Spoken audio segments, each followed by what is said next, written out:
and I'm a chartered financial planner at Equilibrium. I think often when people think about retirement planning, they really equate it to pensions.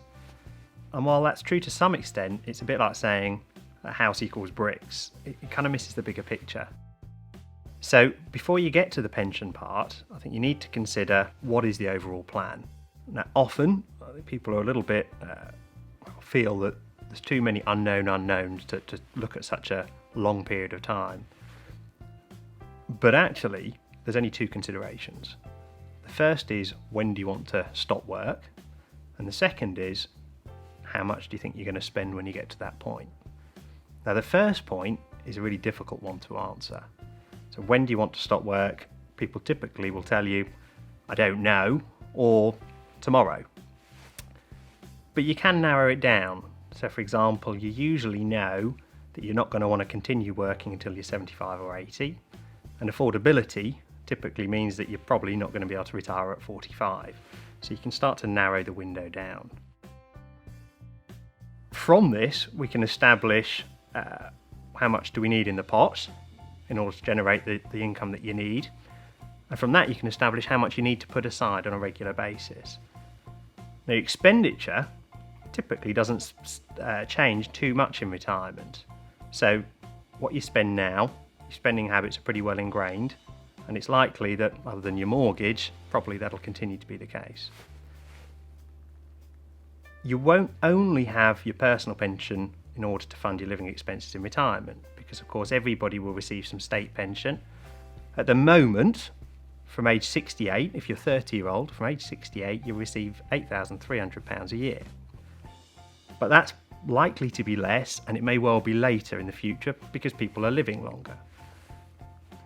Some employers will make pension contributions for you, and generous schemes might pay 10 to 15% of your salary per year, and that might be enough with the state pension. But they're only obliged to contribute 2% at the moment, going up to 3% next year, and that's unlikely to be enough. I think there's three factors that are going to determine how much you have in your pension pot. The first is how much you save. The second is how much that grows by. And the third factor is how long it grows for. Einstein said that compound interest is the eighth wonder of the world. As an example, if you saved £125 per month from age 25 until you're 65, and if that achieved a 7% a year rate of return, of course there are no guarantees when it comes to investing, then when you got to 65, you would have a pot of £195,000. If you waited until you were 40 to start saving that £125 a month, when you got to 65, the pot would only be £77,000. So nearly £120,000 less for retirement.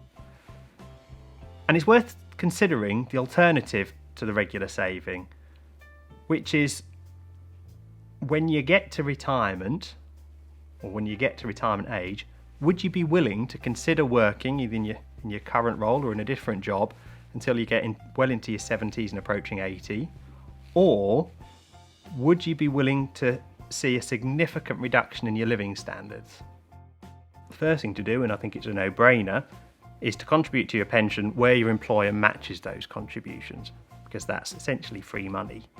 For the example that we've just looked at, with £125 a month being saved, with an employer contribution being made that matches that, what it would mean is that when you got to 65, the same example, actually you'd have £384,000 in your pot. So it's starting to be a pretty significant pension. But the difference between retirement planning and pensions.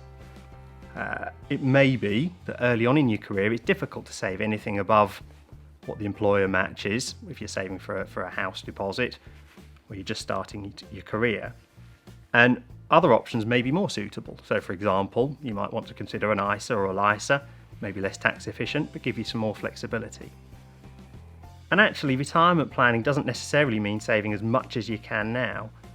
It may be that you have a career plan, or likely to progress in your career in a way that means your salary will go up and it'll give you scope to save more in the future. If you can see that this is going to be the case and you're happy to save perhaps half or all of your pay rises or your future pay rises, that could be a good plan.